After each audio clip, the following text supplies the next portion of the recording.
Yeah, it's no solidity to it. There's just it's constantly changing. The phenomenal world is the horizontal dimension of birth and death and time.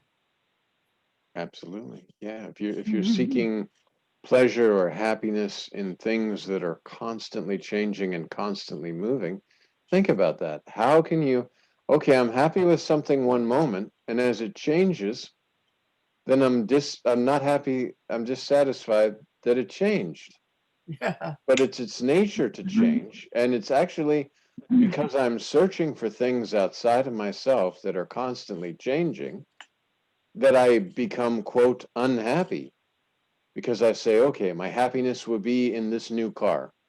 Ah, And then this new car is happiness for a little bit of time, but then it's like, oh, okay, yeah, or it's not so much anymore. And then, and actually, the advertisers, they feed on that. They know Oh this. yeah.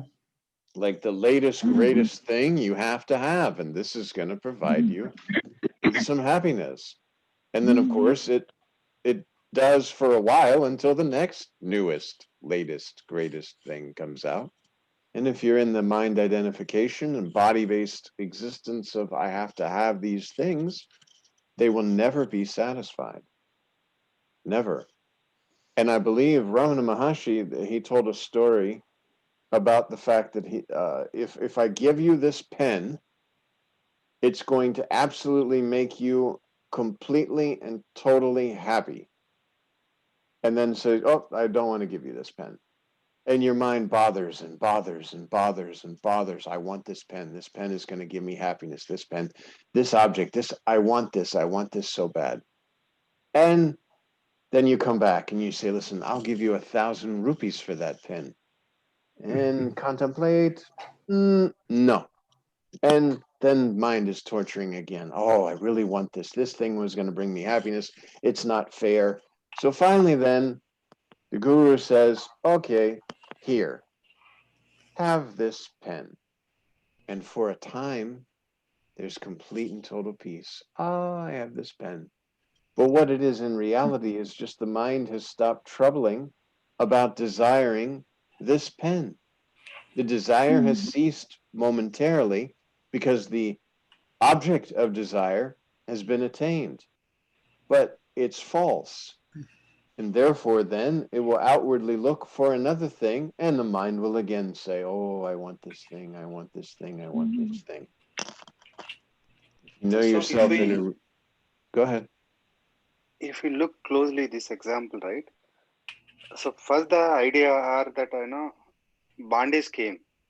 Okay, the belief that okay, if I have this particular thing, I'll be happy. Then the chasing has started.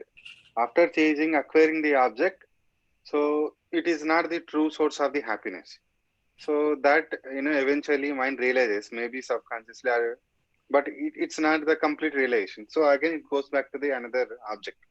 So the first thing is the idea, the belief that it is giving the happiness. That attachment is coming. So, but if we look little closely, I believe the attachment is coming because I am taking myself as so and so, and I'm taking myself as body and mind. So on Yes. top of this, only bandages are found. Yeah, if I'm an object, then I want other objects. It's that simple. If I know myself in the real sense, then what's the sense of having objects? All objects are appearing within your spontaneous presence. So they're not so needy. You're not grabbing. Why? Why to grab? You know, if things come to you in your daily march and your daily activities, okay, good, good. You know, you go, you have some food, you want to eat nice food, okay, eat nice food. Doesn't bother you. But this constant grabbing, absolutely, the desires in mind and flowing along with them. And the truth is, like we said, all of these things are coming and going.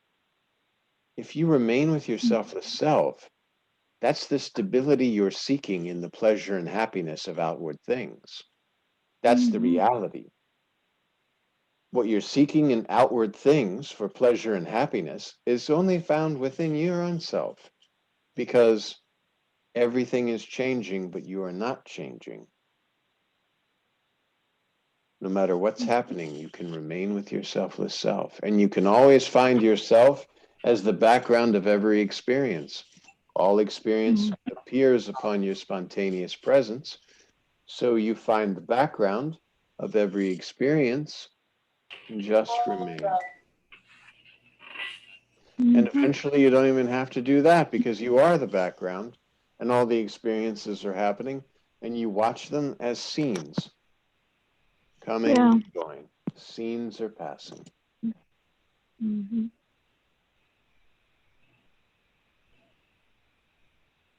You know, it's amazing to me that we can have so many years of history, you know, thousands of years, and nobody, or very few people have actually learned that.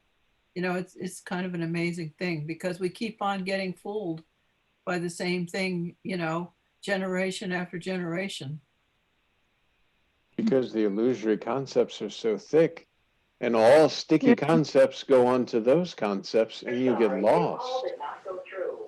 The idea of remaining with your selfless self, being with bhajan and knowledge and mantra, is to slowly, silently, and permanently erase the illusory concepts. Because we've spoken about before, in order to hang your hat, the hat of concepts, you need a hook. The hook is, I am somebody else. If you know yourself in a real sense, then you can picture it. You go to hang a hat on the wall and there's no hook, it falls to the ground. And the same with an illusory concept. There's no I am somebody else to whom this can stick.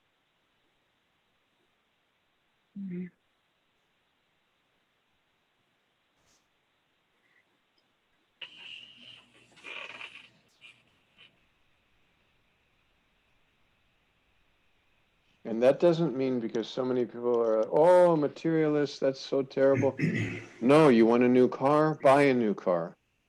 But don't seek your happiness in the new car. Bring your happiness to the new car. Oh, I'm very happy. I'm happy if I get the car or I don't get the car. But I have this nice car. I'm very happy. Then I'm grateful. Thank you, Master. Thank you for this very beautiful car. Thank you. Or this nice promotion. Thank you, Master. Thank you. I got this promotion. I know there's no deed and no doer, so you are the doer spontaneously, and the promotion has happened within this illusory existence, and I'm quite grateful. Thank you. But I'm not attached. You know, you want to eat nice food, eat nice food. Buy nice things, buy nice things. But you're not attached to it, and you're very grateful. Thank you, Master. That's the one way to kill the ego of, look at me and how wonderful I am. Thank you, Master. Thank you. Yes, I had good food tonight. Thank you, Master. Yes, I have a nice car. Thank you, Master. Or yes, I have a car. Thank you, Master. Yeah. But if I think that buying some new fancy latest iPhone is going to make me look really good and is going to bring me status because people will say, oh, look at John with this very nice iPhone. And then that'll bring me happiness. But see that, then people might say, well, that's a stupid thing. These iPhones, they'll go down in price in 6 months. So you're dumb for buying one at the full price. Then I'm sad. I'm depressed because, oh my goodness, I bought this phone so that you'd be impressed, and now I look like a dum-dum, and you don't think, you're not impressed. Whereas if this phone, I like this phone, okay, I'll buy this phone. Okay, it's for me, but I'm happy. This phone doesn't add to or subtract from my happiness, or the car doesn't add to or subtract from my happiness, or the job doesn't add to or subtract from my happiness. I carry that happiness all the time because happiness is my true nature. I am undisturbed.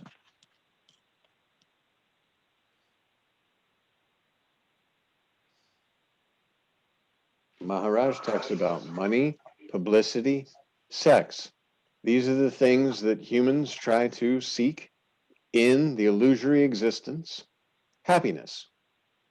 And as he says, these are temporary painkillers. But the real is your own selfless self.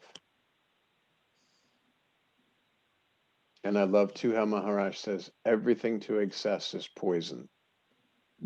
So if I shun material things, or if I shun relationships, or if I shun, oh, I have to only be in this certain way. No, because then that spiritual ego comes out. I am a spiritual man. Look at me. And then if you don't look at me, again, I'm depressed because I'm renouncing. Don't you see me renouncing? You're supposed to think I'm one great spiritual guy because I'm renouncing all these things that I so desire, that I keep desiring, but I'm pretending to renounce so that you'll give me happiness by praise.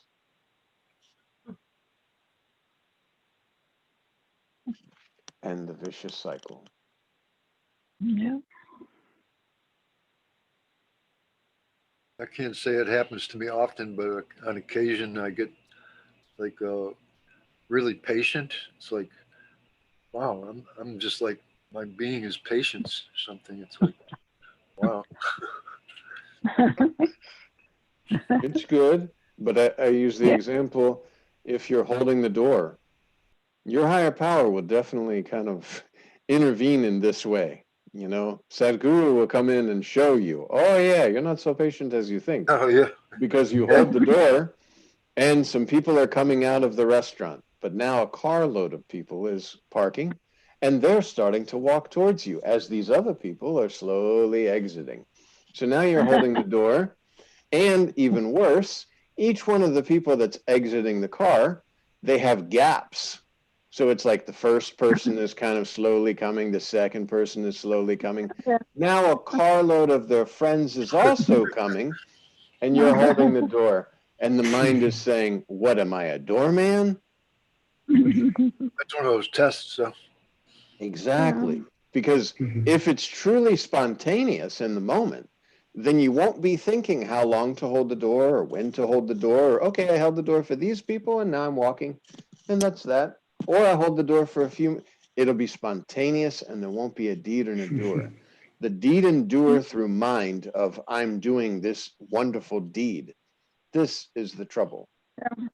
Yeah. Also, the feeling of guilt if you decided to walk away, your mind would be going, oh, but you should have been holding the door for the next group of people.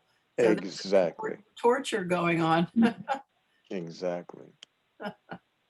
Exactly. I remember one time way back, quite a few years ago, when I was in AA, working on my spirituality, and I was on a bus, and I just had this feeling of well-being, and I felt like, wow, I'm invulnerable. Nothing can hurt me now. I see the truth. And then I like something happened. I moved and I bumped my knee or something out of my body on the hard metal part of the bus, and it hurt a lot. And I thought, oh, geez, I guess I was wrong.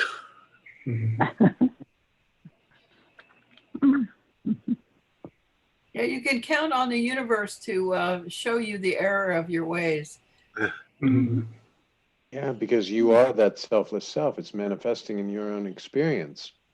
And the ideas and concepts and beliefs that you're holding about yourself are sort of the telescope through which you're seeing the manifestation. And it's created spontaneously to give you this experience, basically. Yeah, that's amazing. It's sort of the perfection. In that you see the perfection of everything. That there's like, these lessons that come out of nowhere, but they're not, they're tailored to you because they are you.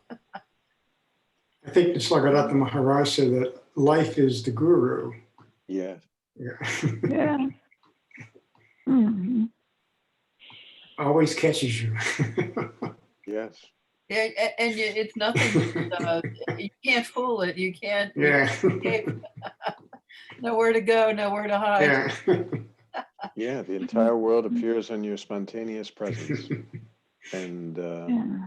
that's why taking yourself to be formless, then none of this can happen. Then there's no teacher or teaching or anything. It's just forms moving about within the formlessness that you are, speaking and listening without a speaker or listener, just kind of gliding basically with scenes appearing and disappearing.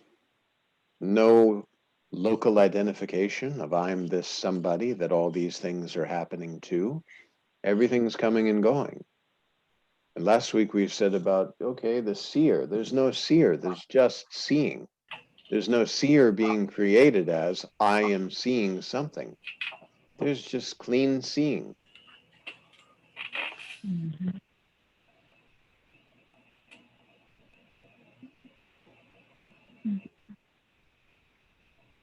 Fundamental problem is the false I. So as long as this false I is operating, then the waking world or whatever the dream world and the its content all appears real, and accordingly, one is either victim or maybe a temporarily, you know, relaxed, but it is not true relaxed. To speak honestly, at conscious level, one may be relaxed, but again in the background, a lot of things are running, and again the chase will start. That will be surfaced out. So events, appears real because the false I. So just for a moment, if there is no I, then one even doesn't know that one exists. Well, and I can be there, but I is presence, and presence is in every being. So there's one. I is everything. And I is nothing because it's no thing. I is presence. But now this I is attributed to this five elemental body and mind, right? That's just the So that's where misconception. everything, many things come in, lot of conflicts, lot of arguments, lot of chasing, whatnot. All the, hell lot of effort is there, but again everything goes into the vein. This vicious circle is there because Yeah. of not knowing in oneself in true sense. Yes, you have to know yourself in a real sense in meditation. Through meditation, you know yourself in a real sense. And Master has told you, you are not body, you were not body, you're not going to remain the body. That intuitively you know. Anything that came along with the body relations, body knowledge, body experience, is all illusion because you are not body. So now when we try to sit there and think about the spiritual knowledge and the spiritual speaking, that can all be tossed aside because it's just there to get you to your own self. It's impressing in you, as Maharaj says, all spiritual books say one thing only: accept your selfless self. There is no God, no Brahman, no Paramatman, no master, nothing is there. So know yourself in a real sense, the selfless self, just I, the subtle sense of presence without anything. Oh, so that I am that. Now somebody wants to talk about religion. Okay, that's fine. Came along with the body. I can speak about it, but I know it's absolutely illusion. Somebody wants to talk about anything really, because every word came along with the body. Prior to the body, there were no words. So if I try to figure something out, well, that's not needed because in order to figure something out, I have to use mind, ego, intellect, and those all came along with the body, and I'm not body. I'm prior. And then even the presence, okay, presence had to appear and be known as something. There's a subtle knower. Well, this that did not know I exist suddenly knows I exist. And in that moment, a dream world is created, a manifestation, a waking dream world. And you, as an object within it, see other objects. That's the wrong perception. The right perception is just the subtle sense of existence is all there is.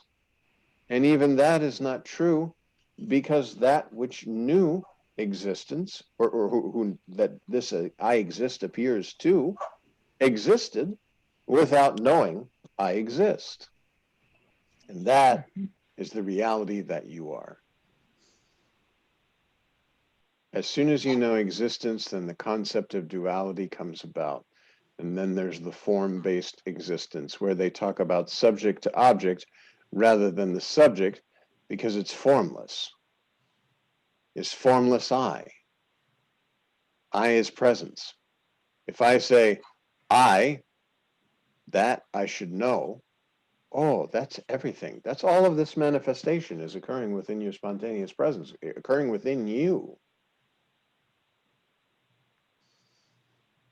I is presence that is in Rami and Andrew and Kathleen and Trish and myself and Martin and Keith, and I forgot because we don't have the name there, the 703, but It's Beth. Beth, That's yes. There you go, Beth.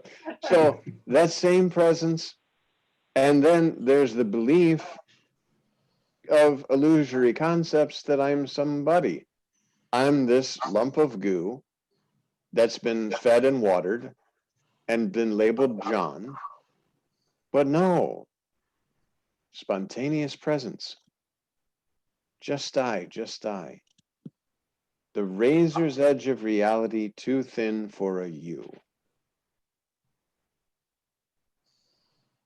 Yeah, even the concept of God comes along with the body, Yes, because where was God before you took on a body? exactly. Mhm. Well, God is the label for your spontaneous presence. Yeah.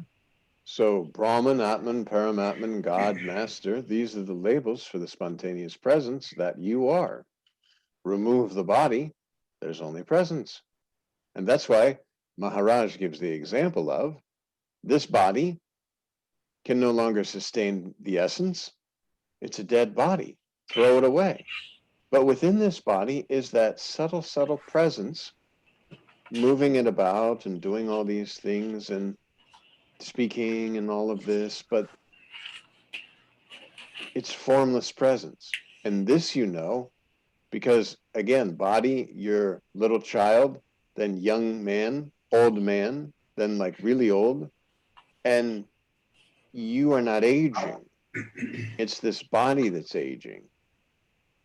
You're formlessly witnessing this body instrument age without any, it doesn't touch you.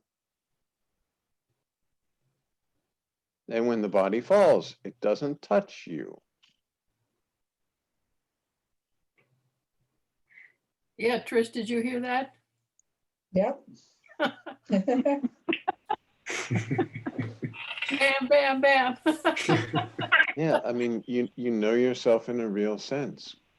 You can sit in any moment and just use this body as an instrument to dip into that nectar of immortality, that presence, that consciousness, that I am, that I exist, subtle, subtle feeling, just I. Oh, so that I am that. So I can only sense that with a body, but that is all there is. Without a body, I won't know that sense of presence. I am that sense of presence without any kind of knowing of anything.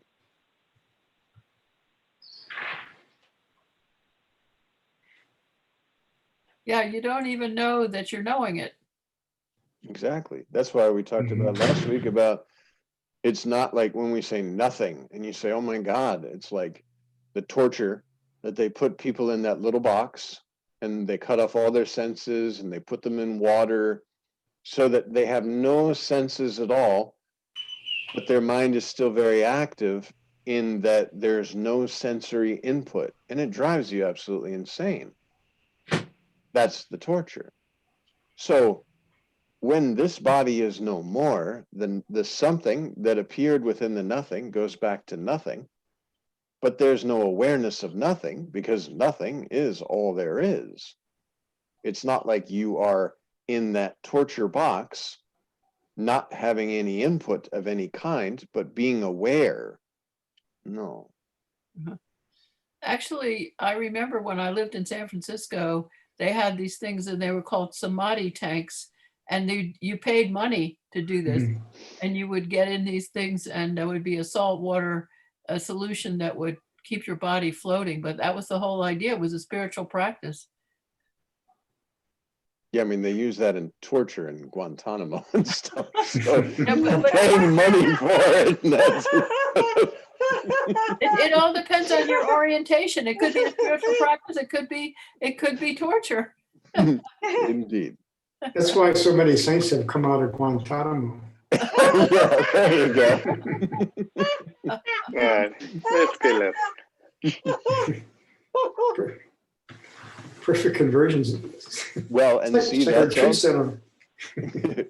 that's also a very good example of temporary, because, okay, maybe you had a samadhi experience because you were immersed in salt water and all your senses were cut off. But how does that benefit you when it's time to leave the body? And Maharaj always says, will this knowledge be useful at the time of leaving the body? If you know yourself in a real sense, it absolutely, oh, this body's going. I am not going. I can go nowhere.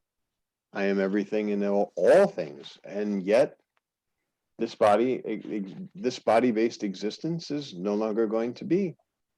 You know, this instrument was on loan for a time called a lifespan, and now I give it back. Okay. It was fun playing in the illusion that wasn't true. It's not like John was having a life and actually losing the life. He was, what is all this coming here? Are you seeing something? Yeah, Rami says, I went to a place called on the eve of New Year. I was stoned there. It's a cheating. Rami. Oh, I hope you didn't mean that to be like a private, just, I was just Yeah, reading. So I don't know whether it's legal or not to record these things.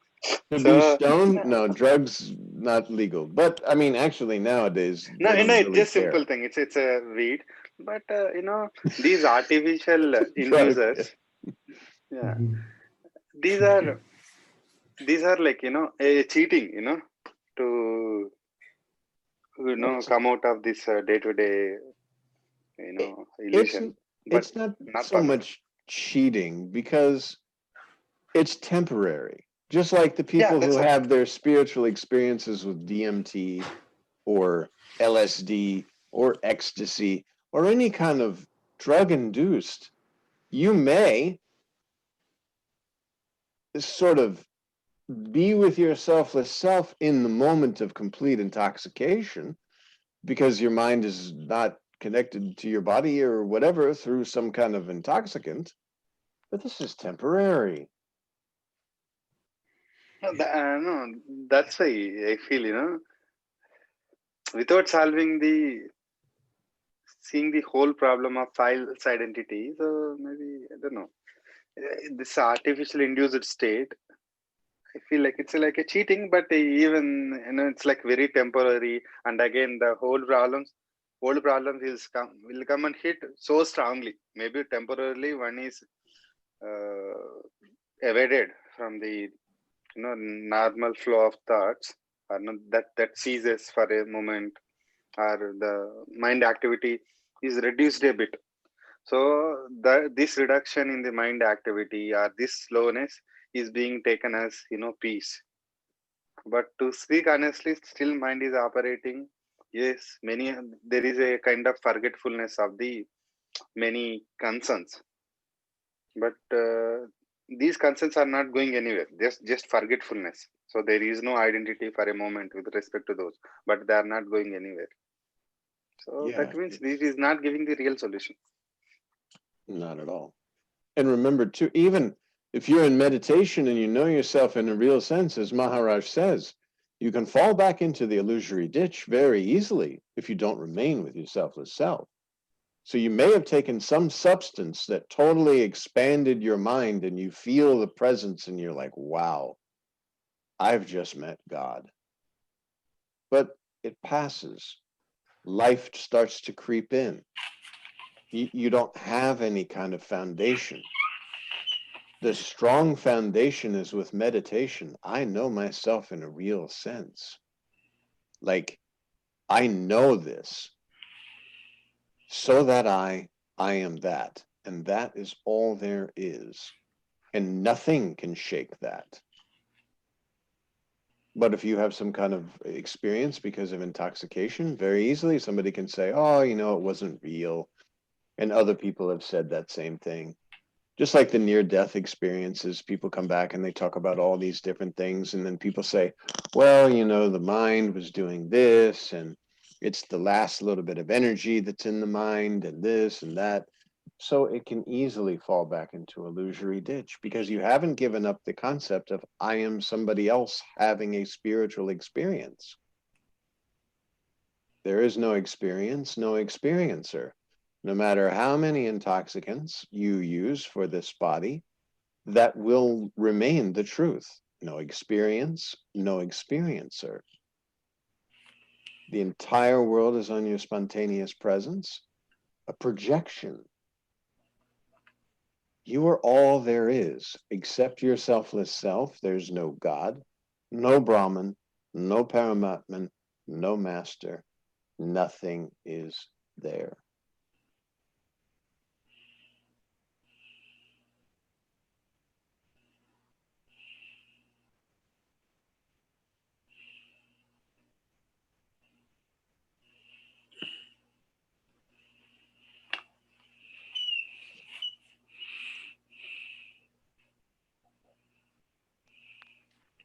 I guess if you really get the nothingness, there's nothing to desire something. Exactly. You have to be a something to want something. Yeah. The space in the room has no desire for any of the objects in the room. So a diamond and a lump of coal would be exactly identical to the space. Yeah. It doesn't, it doesn't need anything, because what would it need if it's nothing? Exactly. Formlessness. That Maharaj says you weren't born with pockets. It's the same thing. You know, you have a desire to go out and acquire because I am somebody else who desires things. Right. And I lose my peace because I'm disturbed with the concept of desiring things. And these things are coming and going. That's why in the Bible it talks about don't store up things that rust. Store everything into the heavenly things. And it's the same thing. Everything in this world is a conglomeration of the 5 elements and will fade. But Right. you are not an element. You know that, sorry. I just wanted to say, I sort of realized something. There's like, you know, one of the things about the death of the body, anyway, for me, it was like, well, what's been left undone? And then I realized, well, if it's all a dream, what does it matter if something was undone? You know, that's the sort of thing that brings people back into, I don't know, some subtle world, or whatever they, you know, if it's an unfinished energy or something like that. But then if you really get that it's all illusion and it's all the dream, then what does it matter if something was undone? If you, I mean, if you never got to go to Paris, you know, in your deathbed, you're like, oh, I never got to go to Paris. You know, it's like the realization that that's all part of the dream, and it's not enough to keep you in a body. And you're formless. Yeah. So going to Paris, you are there now. Paris is appearing within you. Right. That's why we talk about like, oh, we have to go to India. And Maharaj says, you don't have to go to India to be with the guru, because you're formless. Only if you have a local identification. And Maharaj also says, if you go around all India trying to find gurus, all you're doing is dragging this body. Think about that. It's like a sack. And you're dragging it here and there, but you're formless. And when you know you're formless, there's no need to go running here and there or dragging this body around, because you're formless. India is within you. America is within you. France is within you. Yeah. It's like there's either two ways. Either you made it to Paris and you're satisfied on your deathbed, or you realize it was all an illusion. So either way, you get to the same place. Which Just, you know, if there's peacefulness at a person's, what do you call it? You know, their Maha Samadhi, then, you know, they've realized that on some level, or they have lived to the hilt. Maybe they've done everything. But if you take that route, there's always the chance that you miss something, in which case it brings you back anyway. Yeah, the Um, formal solution is not the complete solution, but the later one Yeah. is complete. yeah, when you know yourself in a real sense, in any moment, you can find yourself as the background of the experience. If you're laying in a hospital bed and the doctor says, well, you know, you're not going to make it through the night, or I don't know if the doctors would actually say that, but let's say they did. And you would just remain the background of every experience, just remain with your selfless self. Because that drowns out thought, that drowns out any concept that you're losing anything, that drowns out mind is not there. And then this doctor will say, oh, at 12:01 you passed, but you won't know this. And your last experience will just be with your selfless self. And that's it. As long as this body instrument is available, you can feel the presence, you can feel that sense of I exist until you do not. But you're not thinking about that, because when you remain with your selfless self, it's like a time freeze, basically, where nothing is. No thoughts are coming in. No thoughts about not having thoughts are coming in, because you just remain. And it's available right now because that you are. And that's why in the background of every experience, you are, because all experience appears on spontaneous presence. So in any given moment, using this body as an instrument, you can dive back into yourself. Oh, so that I am that. No thinking, no subject object, because you're not creating an object. There's just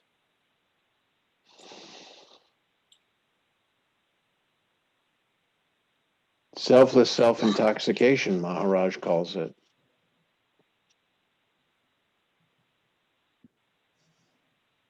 Yeah, there's something in this Nisargadatta book I'm reading.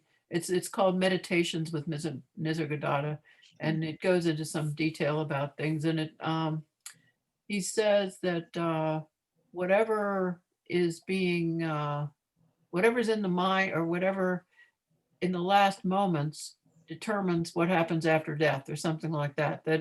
It's like the guy with the business who wanted to have his sons, because he called them Ram and Shiva or whatever, and then the last minute his thought is about his business, because they were both at his deathbed, and it's like, well, you know, what happened to the business? So that was his last thought. And then, I don't know what that means exactly. I guess it's like somehow that determines the future of the being, or I don't even know how I could do that since there's no It's- being there. Yeah, it's all a concept. And just like if you take yourself as a body form, then, and Maharaj states this very clearly, if you believe you're a form, then these form-based concepts will trouble you. Yeah. When you know yourself in a real sense, then when somebody talks about rebirth or what do you call it, reincarnation, or any of these things, you have to laugh because, well, what's to be reborn? Nothing was born in the first place. So to Right. have rebirth from the unborn that wasn't born, the unborn is having the concept of being born, and now is having the concept of being reborn. And that's Maharaj uses the example of, if I give you poison, then you're freaked out. Oh my God, I drank this person gave me poison, I'm going to die. But then you go to another person and they say, no, no, no, don't worry, drink this and you won't die. And so one concept removes another concept. So as long as you feel that you're an individual and that somehow when this body leaves, you're going to be this individual something reincarnating as a fly and then getting smashed and then reincarnating as a mouse and then getting eaten by a cat or something like this. This is all nonsense because you're formless. And that's why, too, they talk about it's easier in the beginning to worship the masters in the photographs or in their places in the ashram or something because you believe you're a body. You believe you're an individual. And so it's very hard to worship your own selfless self or to worship Maharaj as this selfless self. You need an image to bow to, so that because I believe I'm something, I need something that I'm bowing to. And as long as you believe you are something, then it's absolutely, I think Siddhar Mishra Maharaj says this, it's absolutely proper to believe in a God with attributes and to worship a God with attributes if you truly believe that you're something. When you know yourself in a real sense, none of that makes sense. It will be spontaneous, selfless self-devotion. And the picture may be there, but it is not needed because you know Maharaj is this selfless self. And I am this selfless self because selfless self is all there is. There is no individuality. And once this is known, then we talked about last week, the waking dream and the dream, the barrier of these being separate disappears because you are not body, you were not body, you're not going to remain the body. The dream consciousness and this world that we're seeing in the waking consciousness is absolutely one and the same consciousness. The only division is by me believing I'm dreaming or I'm awake. Neither is true. This knowledge has to become conviction. So thus that conviction comes through the meditation, right? Yes. Yep. And at Yeah. first you can identify that sense of presence as the guru, as Sadguru, as Maharaj, whatever you want to do, or God. You could say, oh, okay, this is God. This is God. And worship that as the God. And then eventually this sense of presence is going to, it's going to like dissolve the world. I mean, it's going to, then you won't need to identify with anything because this little subtle identification that you have with something will dissolve within your own self. And there won't be you trying to get anything or trying to remain with yourself because this illusory concept will have dissolved and it will,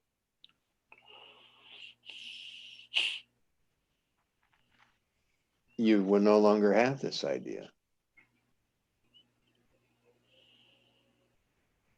when there's also no mechanism to produce another illusion.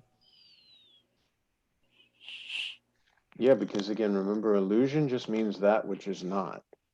So there won't be another that which is not, because there isn't a that right now. That's why we say Maya, illusion, that which is not. But there's something now that's producing this illusion. Concepts and belief in being a body form. Yeah, but what I wonder is, does that stop at the physical death? Or is there still some kind of energy there that keeps on projecting something if it isn't realized that there's nothing? Later. It's constantly projecting everything, but it's just not individualized. All of this is arising on spontaneous presence, but there's no individual through whom presence is arising. The individual is within presence. The body is within presence. It's not the other way around. Each of us are like a little telescope, as you said, I think. Yes, to see inside the manifestation. Basically, to experience the manifestation. Without an experiencer, because you're formless, again, you're all there is. So with the sense of existence came the concept of duality and the ability to know yourself. You can't know yourself if there's not something other through which you can know yourself. If it is just you, then there's no ability to know anything, because there's nothing. But with the sense of existence, you can experience the concept of duality and know yourself, and as an object, know other things. Then you know and understand all of these are within the formlessness that you are. Because you go to Master, and Master says, meditation, come to know that subtle sense of presence, and the entire world is projected on that. So then you sort of unwind the world. You wound up the world by I exist as something, there are other somethings. You unwind the world in the similar fashion. I am not a something, therefore there are no somethings, therefore it's just I, and this sense of existence has appeared to that which existed and didn't know existence. The moment I knew existence, I knew so many things. The moment I no longer know existence, I will know nothing, because there is nothing other than myself to know.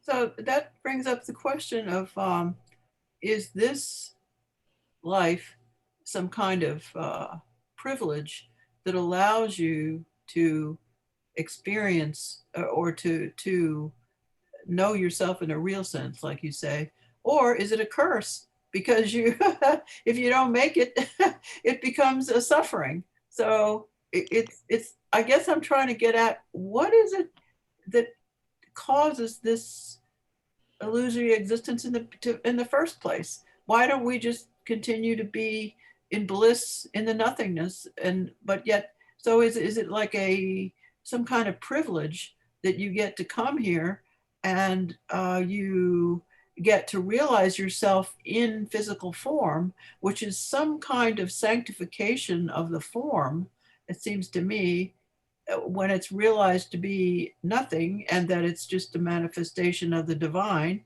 and that's the journey. And so then something gets transformed or something, and then you go back into the nothingness. All illusory concepts. Yeah. John, What happens? Well, I thought it was pretty clever. No, but I'm That was saying said so nicely, Kate. That was said so nicely. at nighttime, when there's deep sleep, and then suddenly there's a stirring I exist, boom, a dream world is projected. Yeah.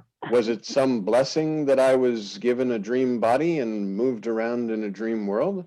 Or No. all of these people that are in that dream, were we somehow blessed to not be flies in that dream? Oh, no. It's a spontaneous happening. I exist, boom. Consciousness creates.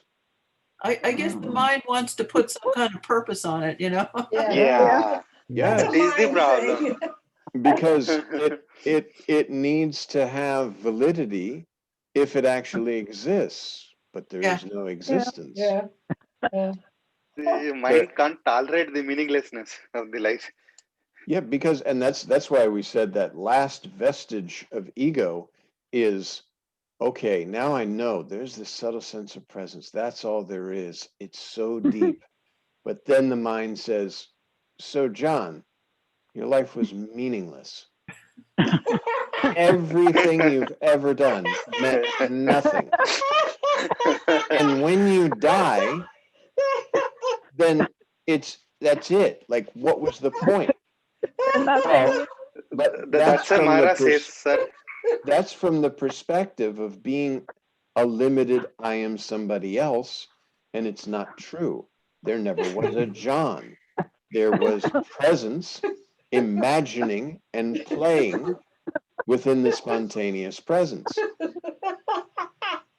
And that's where it has to, when it clicks, that it's finished, because there isn't a John. There was no John's life. Yeah. John is a phenomenon, a character that comes and goes. Nothing.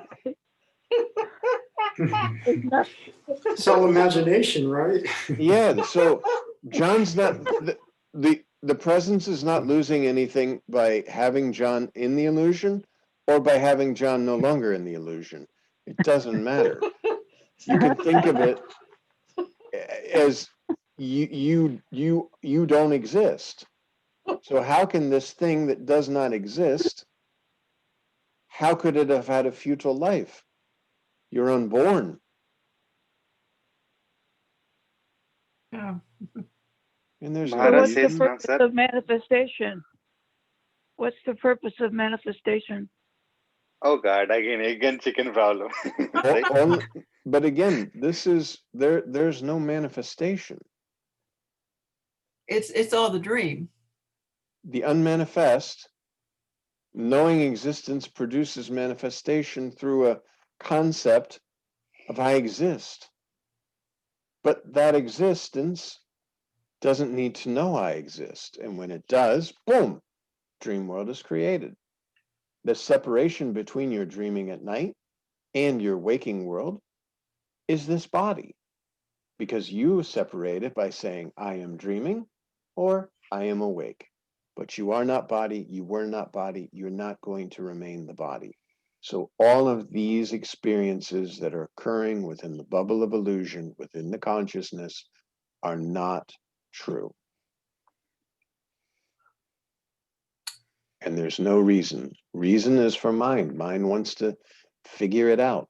Why is this happening? Why is that happening? How's this happening? Oh, you know what? There's some higher power. There's God who's administering all this world. There's formless presence in this world is not. You are not. And only you are. Sort of like the cosmic joke, I guess. Well, it's while you're here, enjoy. Well, I mean, maybe Epicurus was right. Eat, drink, and be merry, for tomorrow we die. Well, and they talk about everything under the sun is for naught. I forget what guy in the Bible said that, but he was saying, so all of this under the sun is for nothing. Ecclesiastes. There you go. The book of Ecclesiastes. Yeah. Ecclesiastes is also to everything there is a reason. What is it? There is a season. A season for everything. Exactly. Not a reason, a season. And yeah, Season. as long as you have this body, One letter makes a difference. you have Yeah. if as long as you have this body available, then you're going to see a world. However, when you know yourself in a real sense, there won't be this construct of world through mind. There will just be seeing. There'll just be whatever is needing to be done in the moment is done, is finished. Pick up the water, drink it, put it down for everything. It's so Maharaj, simple. The mind doesn't want to accept something so simple. What not to accept, what to accept is absolutely up to you. Yeah. These thoughts come and go, and by picking and choosing a thought based on the concept of I am somebody, and this thought is important to me, there's Yeah. trouble. Yeah. The thought, oh, look, there's no food in my refrigerator.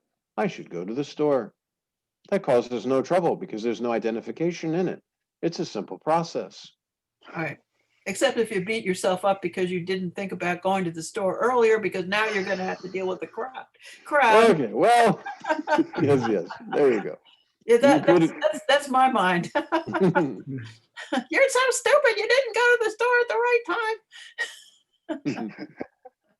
time. Anyway, but it's 8:15. Oh, it is indeed. Okay. Yes. All right. Okay, Thanks, thank you. Guru. Thank you. Okay, Thank Thank you, John. Thank Thank you. Bye. Bye.